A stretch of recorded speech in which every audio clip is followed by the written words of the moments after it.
workshop. This is a totally new way for us to host a workshop. Normally, this is in person, and we normally have like 10 to 15 people at four different community kitchen sites at Jane and Finch. So my name, by the way, is Mildred Agsaway. I coordinate the Urban Harvest Program. So just to tell you a little bit about the program, this is a collaborative project within the city of Toronto and Black Creek Community Farm. So the goal is to help reduce food waste at household and community level. So we do this by collecting surplus that was grown by people in the Black Creek neighborhood in their backyard. So these are fruits and vegetables. We collect them through our cargo bikes, and we redistribute them to at least 6 local food banks in the area and meal programs like seniors and moms at Black Creek Farm. We also have another stream of the program, which is what we're doing right now. We're building skills among our community residents, which is a cooking and preservation workshop.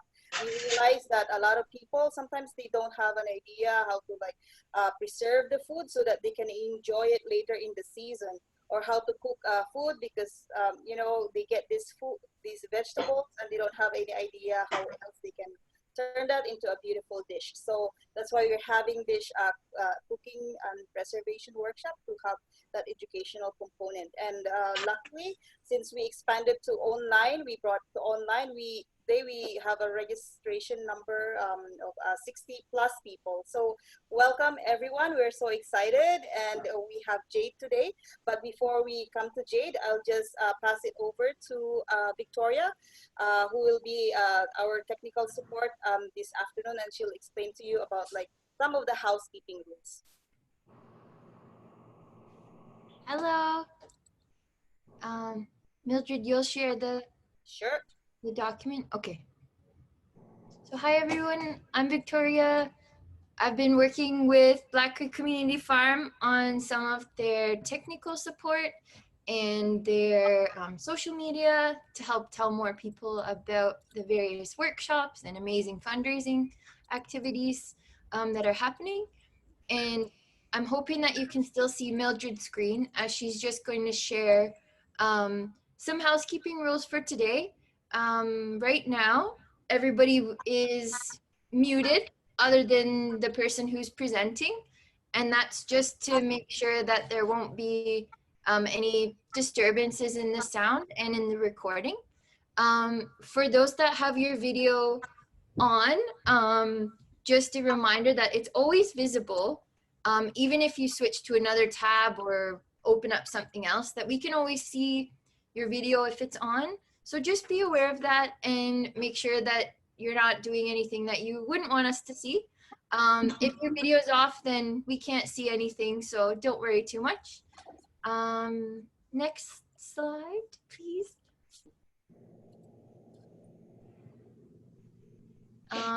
Yes, and this is just like what I just said. If you have your video on, make sure you're protecting your privacy, the location that you're in, any surroundings that you're behind, monitor your behavior and attire, probably just so people aren't seeing what you don't want them to see, basically. And yeah, and thank you so much for joining us.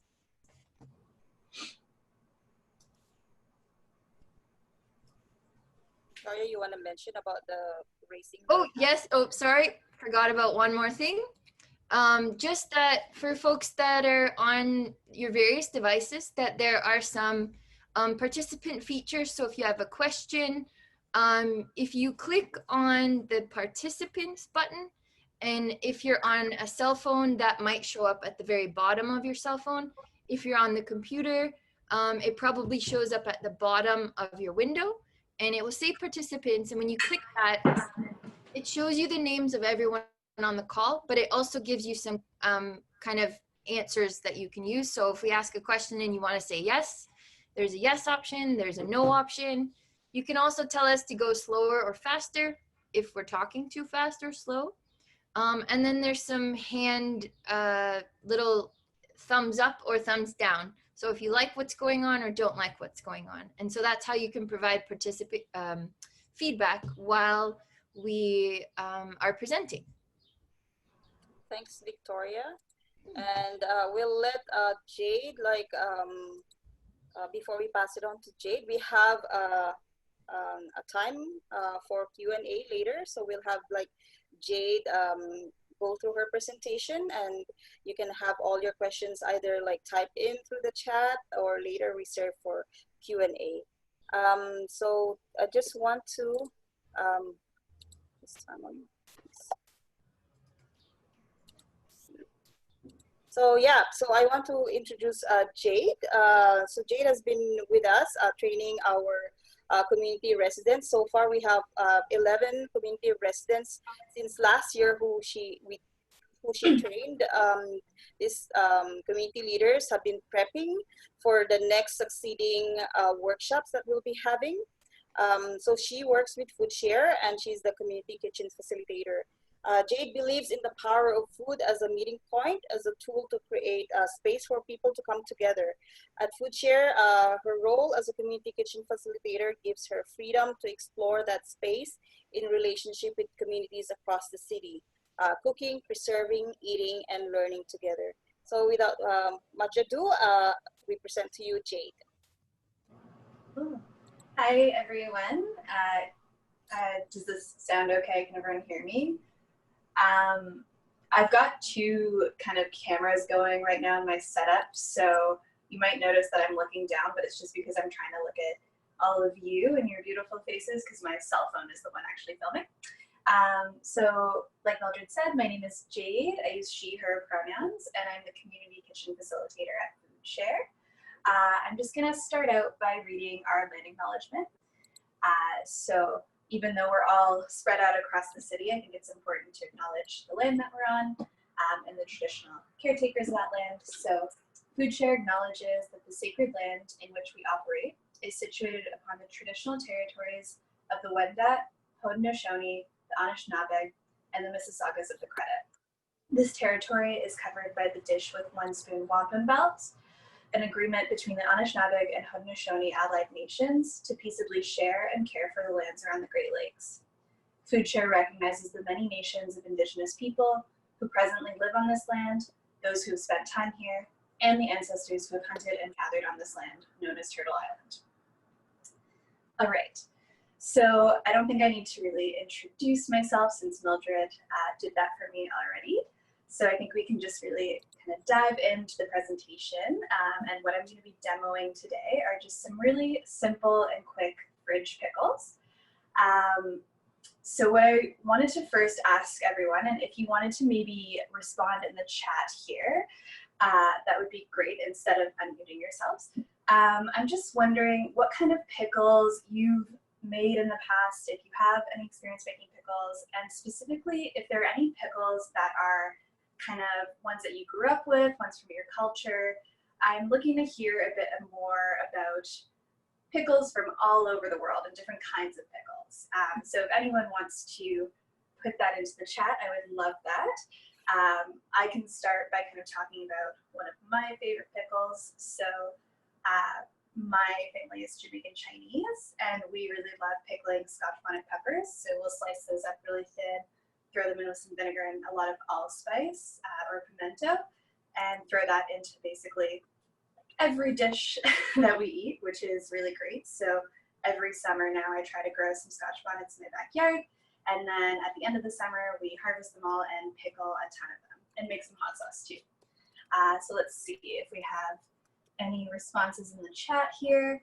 In Romania we pickle everything. Awesome.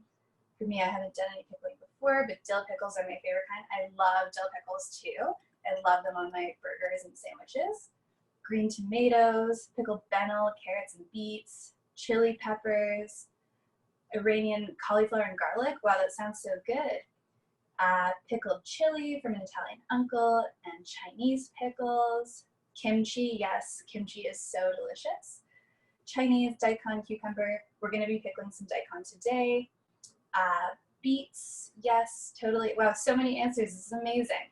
Papaya, cauliflower, radishes, turnips, peppers stuffed with sauerkraut. Wow, this all sounds so good. And it's one of my favorite things about pickling actually is that we all have these really kind of unique favorite pickle recipes or recipes that are specific to our own cultures and families. But what I think is really cool about pickling is that it's such an ancient technique that spans across the entire globe. And so it really kind of reflects that property of food where it's unique to us and we have our own individual experiences, but it also connects us, you know, across our differences and across our cultures, which I really love about food. So please keep them coming. Oh, pickled apricots. Oh my gosh, wow. I love, my grandma makes pickled peaches too. She's Chinese, they're delicious. Okay, so yes, please keep telling us about your favorite types of pickles and I can read them as we go along. So like I was saying, pickling is one of the most ancient kind of preserving techniques, and it's a bit different than other preservation techniques because it changes the texture and the taste of the food altogether.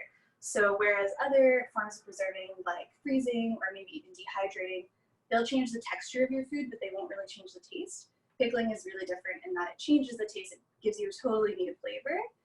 So what initially started out as a technique for, you know, extending the shelf life of your food, now we kind of just use it sometimes to be able to add a different flavor to our meals, which I really love. So in terms of the different types of pickling and what we're going to be doing today, there's kind of three main types of pickles that people know about. So the one that we're going to be using today is just a quick fridge pickle method. This is definitely like the simplest method to make pickles. It's a lot more forgiving than other methods because we're going to be storing them in the fridge, so we don't have to worry about the bacteria that could grow in pickles when we do this method. So it's never going to be stored at room temperature, so we don't have to worry about that bacteria growing.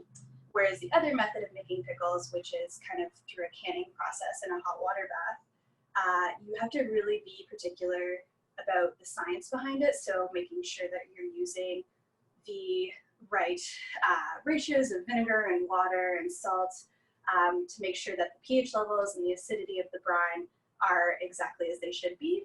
And so when we're making a hot water canned pickle, we have to be a lot more we have to follow a recipe kind of line by line versus when you're making fridge pickles, you can kind of make it your own and you don't have to worry about that science just as much.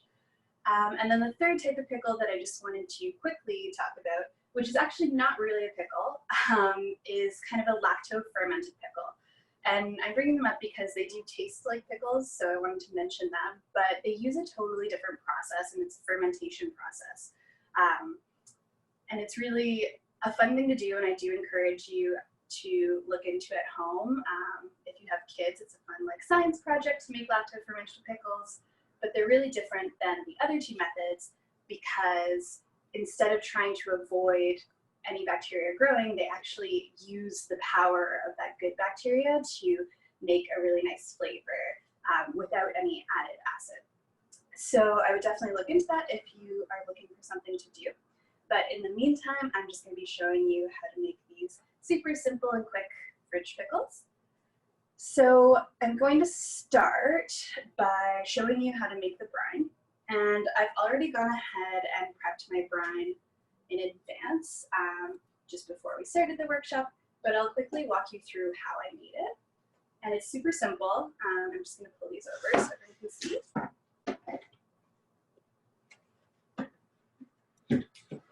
So when you're making a brine for fridge pickles, it's a really simple recipe for your brine, super easy to remember. So you basically want equal parts water and vinegar. Pickling can also add fermentation process, which adds a ton of probiotics. Yes, totally. Probiotics are amazing. Thank you, Dan. I know you know a lot about pickling, so I'd love to hear your input at the end during our Q&A session. So like I was saying, equal parts vinegar and water. So I used today some just plain white vinegar and then also some apple cider vinegar, and I mixed those together. So I had about a cup of vinegar all together, and then I did a cup of water. And then what you're gonna do is just add your vinegar and water into a small saucepan. And then you're gonna add whatever sweetener and salt you wanna add. So today I used a bit of maple syrup, I also really like using honey, so you could use this too. You could also just use like plain sugar, brown sugar, white sugar. Honestly, whatever you have on hand will probably work. And you don't have to add a ton of sweetener, just kind of do it based on your own taste. And then you're just also gonna add some salt. So I've got some sea salt here that I used. And then I just threw all of that into this nice little saucepan, and I put it on the stove and brought it to a boil. So when you're making fridge pickles, if you kind of look online, you'll see a lot of different recipes for fridge pickles, and some of them will call for you to boil the brine, whereas others won't. And there's no one right or wrong way to make pickles, so it's totally up to you what you want to do at home. Sorry, I'm just reading this question. Any kind of water works. Yeah, just tap water is totally fine here. Again, because we're not worried about preserving it at room temperature, so we don't have to worry about any bacteria there.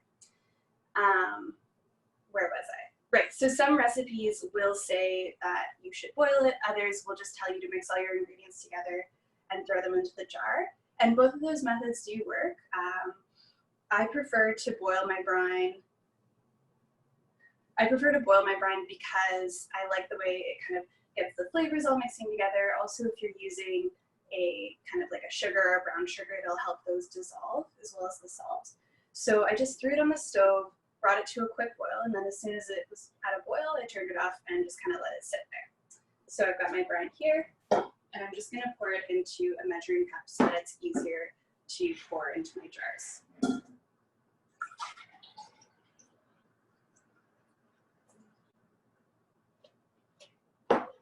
So we can all see, can you guys see my brine? So you can see a bit of color from the maple syrup and the apple cider vinegar there. Great.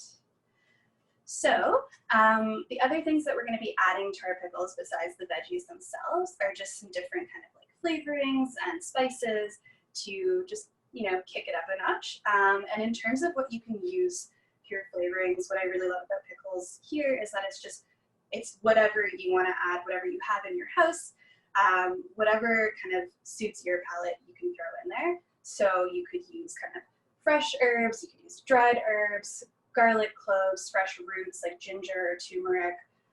You could use spices, so you can use whole spices or ground spices. The possibilities are endless here, which is once you start making pickles, it's really fun to play around with all those different combinations. So what I'm going to be using today, I'm going to be making two different types of pickles. So for my first version, I'm going to be using some whole cloves, some star anise or anise, I'm not sure how to pronounce it properly. I'm going to use a little bit of ground cinnamon, and then some red pepper flakes. And that's all for my first version there. And then for my second version, I'm going to be using just some garlic cloves, and I'm going to smash them before I throw them into my jars. You could also slice them if you wanted or leave them whole. It depends on how powerful you want the garlic flavor to be. And then the other thing I'm going to add to my second jar are just some whole mustard seeds. All right. So maybe later during the Q&A, if anyone has any kind of flavor combinations they want to share, please feel free, or in the chat too, of what kind of flavors you like in your pickles. So moving on to the veggies that I'm going to be using. Today I've got kind of a few different ones that were just in my fridge and probably would have been thrown out otherwise. So I've got some daikon here, some carrots, and then some chocho, which I don't actually know the proper word for the vegetable, but this is what my grandma always calls it. It's kind of a green vegetable and it's pretty starchy. So what I've done for these ones is just kind of used a veggie peeler to make really nice thin slices here. And these are going to be great for throwing onto a sandwich, like banh mi or something like that, or over a salad too, right? And then for my other pickles, I'm going to be using, I've got some radish, and I've just sliced the radish up really thinly here with a knife. And then I've also cut up a bunch of red onion here. And like I was saying, these are just things that I found in my fridge when I was doing a big fridge clean out. And that's one of the things that's really great about doing quick fridge pickles is that you're making sure that you're reducing any food waste that you would have thrown out otherwise.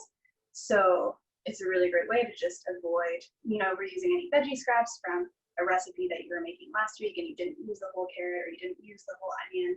You can save it and then use them in pickles and then extend the life for another 2 months that way, which is really fantastic. The other thing that I really like about pickles is that when we start to learn about these different preservation methods that we can do at home, we build up our food knowledge and our food literacy, and this allows us to really reduce our reliance on the corporate food chain because now we know how to make our own pickles at home and we don't have to buy a store-bought jar of pickles, right? And so small things like this that we can do at home, like growing our own food or preserving our own food, that help us really kind of take that step back away from the corporate food chain and get closer to our food. So I would highly encourage doing this at home if you do have the time. So I'm going to go ahead and just start to pack my jars. So what I'm going to be using is just 2 mason jars that I have here. These were, I'm pretty sure, jam jars. So this is a great way to also recycle any kind of pasta sauce jars, jam or jelly, or whatever other food comes in jars. And what I'm going to be doing is, so I've washed these already. I threw them in the dishwasher before this started. When you're doing a hot water canning process, you do have to make sure that you're actually sterilizing the jars, whereas because we're going to be storing these in the fridge, they don't have to be fully sterilized. Just make sure that they're sanitized. So you're cleaning them with warm soapy water and letting them dry. So I've gone ahead and already washed these. And the first thing you're going to do is add any flavorings into the bottom of the jar. So for my first one, I'm going to add just star anise. I don't know if anyone has any opinions on how to pronounce that, but please let me know. A couple cloves.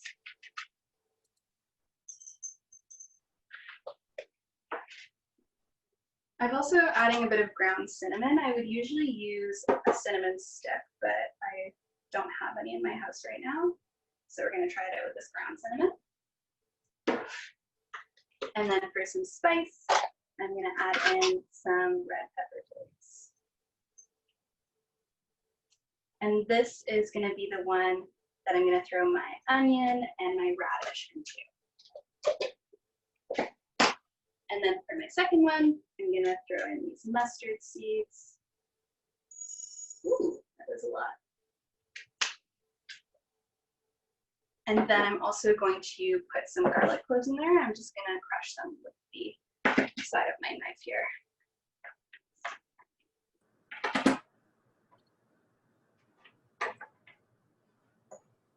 Okay.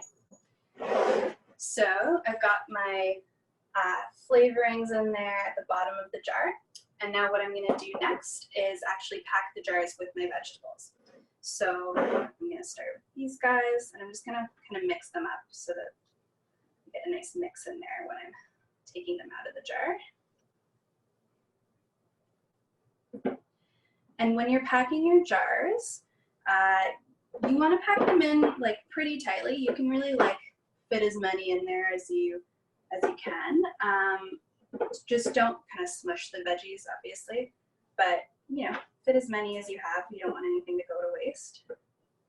Okay. I'll do this guy over here.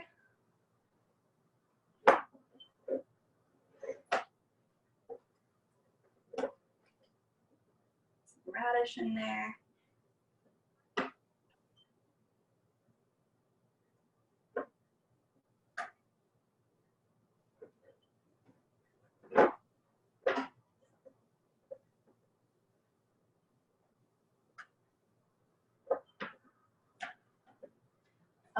Oh, it does. It's anise or anise. Cool. That's very good to know. I never know how to pronounce it. All right. So let's get all our radish in here.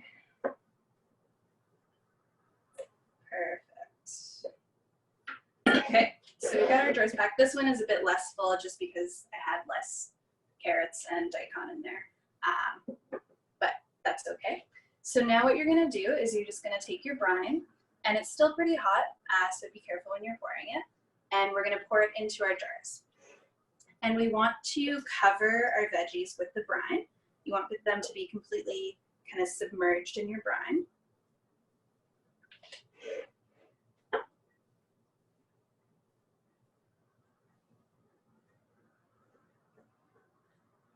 It's a perfect amount of brine. I got a bit worried for a second that I hadn't made enough. It looks good. So once they're in there, you're just gonna kind of tap it to get rid of any air bubbles that might be in between the veggies. This one. Perfect. All right, and I'll show you up close here. So they're nice and covered in our brine. And like I said, the brine is still hot. So what it's gonna do is it's gonna kind of alter the texture of the veggies a little bit and also let those flavors mix together a bit more. So all I'm gonna do now is I'm just going to wipe off the rims of our lids here and seal them up. And then once you've sealed them up, we're just gonna let them cool at room temperature until they're not super hot anymore, and then we can throw them in the fridge. And once they're in the fridge, you can store them in there for up to 2 months, which is really great because these would have, like I said, been thrown out otherwise. And I would wait about just a couple days, so maybe 2 days before reopening them and starting to eat these, just so that the flavors can mix together and it can be super delicious when you open them up. And that's about it for how we're making our pickles today.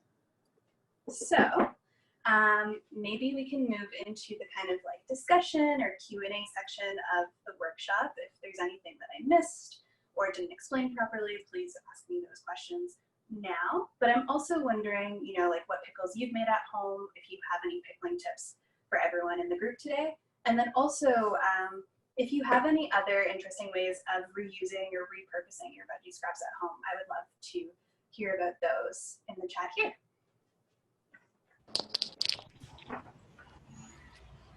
So are there any key flavor combos that you like? Yeah, so when I'm making the ones with the red onions, I do love to have like the cinnamon and the star anise to make it nice and like sweet and spicy, but then also adding the red pepper flakes in there. And I also do love the mustard seeds in almost everything I make when I pickle. Ideally, one does not want to place hot in the fridge. Yes. Yes, who said that? Yeah, Dan, you're right. Yeah, so you want to let it cool to room temp so that it's not hot when we put it right into the fridge. I can share my Aunt Nellie's chili recipe. Yes, I'm sure people would really love that and appreciate it. I would too. I like using dill for seasoning. Yes, I love dill. I love fresh dill. Oh, it's so good, especially with cucumbers. I love that. How do you know if quick pickles have gone bad or not? AKA 2-month mark. What do I need to look out for? I don't know if anyone else has some like kind of concrete tips for this question that Jenny asked. When I'm taking my pickles out, I'm always kind of just testing them for how they feel and what it smells like. If it smells kind of off, I wouldn't eat it. And yeah, definitely the texture is a big thing. Like they will get soft when they've been sitting in there for too long. Like Cornelia said, yeah, if they're too mushy, that's definitely a sign. But if anyone else has some tips, I would love for you to share those in the chat here.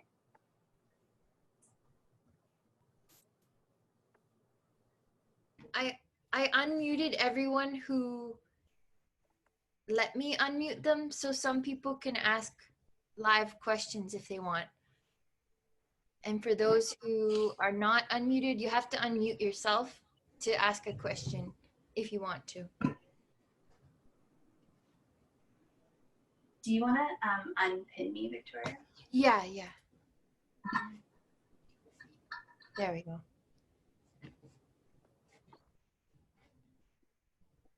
Does anyone want to ask a question out loud?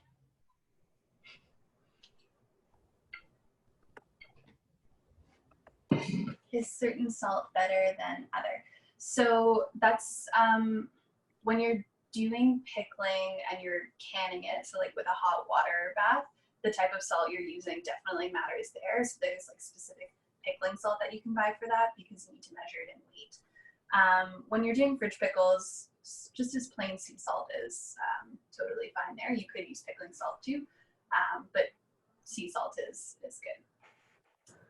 Is it safe to use this method for things besides vegetables like meat, fish?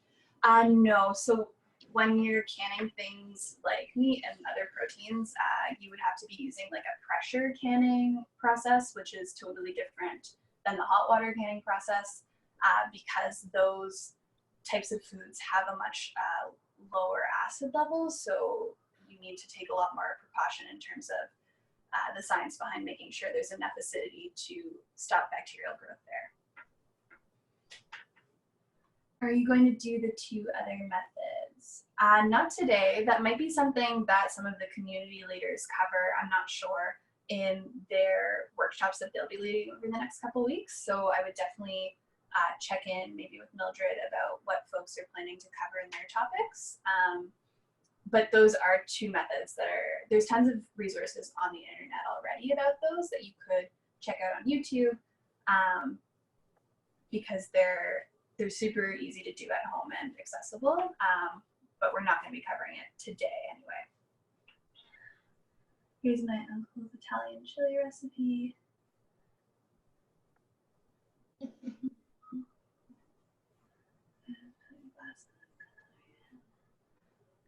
Okay, so this chili recipe looks really delicious. It's like I'm just reading this here. Tastes similar to the chilies they serve at Toroni. Oh, I love those. I actually have a jar of that in my fridge right now. Mm-hmm. Delish. Thanks, Cynthia. Oh, cool. I can see everyone now again, which is nice. I couldn't see anyone before. What is the most unusual thing you've ever pickled? Does anyone else want to answer that question? I have to think about my answer for a second. So we have some of our community leaders also on this participating in this workshop. So anybody who had experience pickling, that you can pitch in.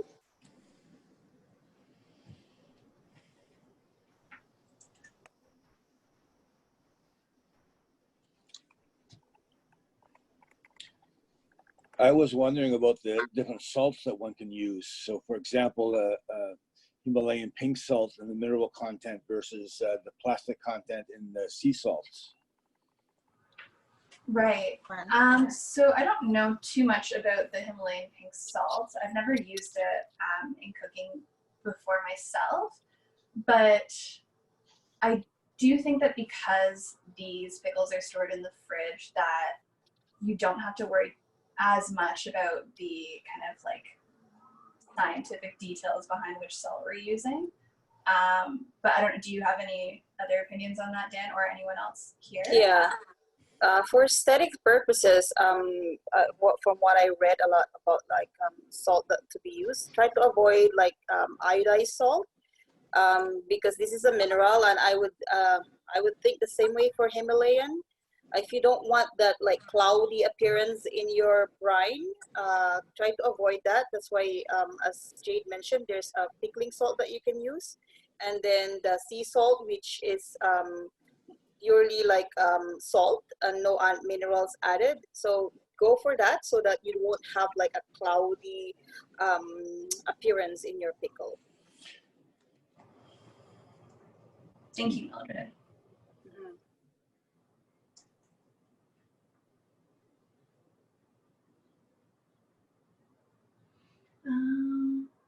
Any other questions here? Does anyone have an answer to what's the most unusual thing you've ever pickled?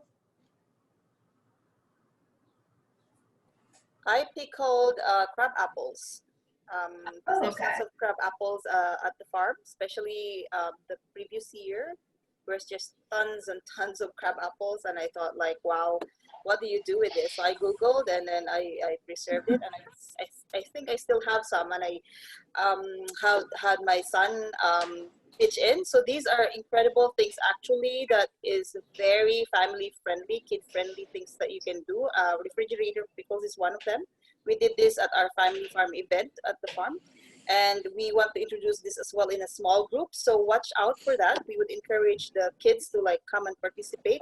Maybe you can like prepare ahead the recipes and then we can all come together. So watch out for that on our social media. So crab apple is one, and anything that is in abundance that you're curious about, just look around your surroundings or your neighbor that they're giving away.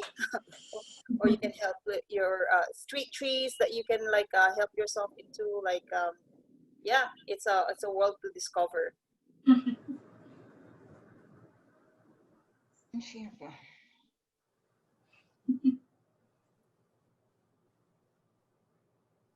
Good. See, beta tart crab apples too. Nice. Sunchokes. Oh yeah. I've never thought about doing apples before. My parents have a really big crab apple tree in their backyard, so maybe I'll do that this year. Yeah. And for those of you who have these recipes, I would encourage you to send your recipes also, like email us so that we can share it to the wider community. We are in the process of building like a community recipe resource where people can all benefit from this sharing, because I know everybody has knowledge about this. So it's great. Thank you so much. Keep it coming. And if nobody else is, oh, sorry, Malti, did you want to say something? Oh, I was thinking about the quincy apple. Remember I tell you about the quincy apple? Mm-hmm. Right. Ask her what it's, when I Google it, they say you can cook it or you can make, different things. And I do believe you can pickle it too, because it's very tough. Yeah, I would imagine that the ones with the tough textures, it's good because it won't be mushy. One time I did like vegetables. I wouldn't do it again because I think cucumbers and it turned out to be mushy. So try to experiment. At first, maybe you won't be successful. You're just too excited, and it's a learning experience. So with vegetables, try to go for something that are more like harder texture, like cauliflower and those kind of stuff. Yep. You see, the thing about it is I don't eat pickles. And it's they only like the cucumber pickles. They don't eat any other kind of pickles. Right. So and not all. But right. what I do with the apples, I can cook it or grate it and make it like a chutney. Blend it up and make like a chutney. If I make like what Vidula was making, I make that, but I usually fry it. I thought about, do it in your, so I make the Granny Smith apple as a chutney. Wow, beautiful. Or the tamarind as a chutney, So you have to go with what your kids are eating. It doesn't make sense to eat something and they're not going to eat it. Right. All kids are funny nowadays. That sounds so interesting, Malti. You can share us that recipe.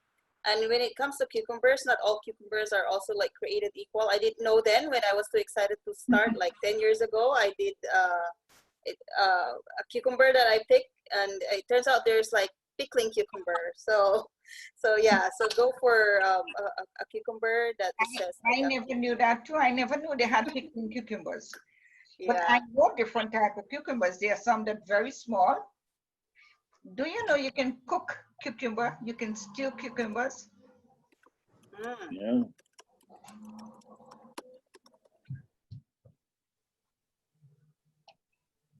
Yeah, I did not know that. Yeah, you can cook it. And I made it one day with the cucumber and zucchini and eggplant, and I put soya chunks in it. And my son looked at it and, oh my gosh, how are you going to eat it? And when he tasted it, he said, can I have some more? It really tastes good, but the cucumber have to be full. It have to be, like it's about to ripe. That's the only way it tastes nice. Wonderful.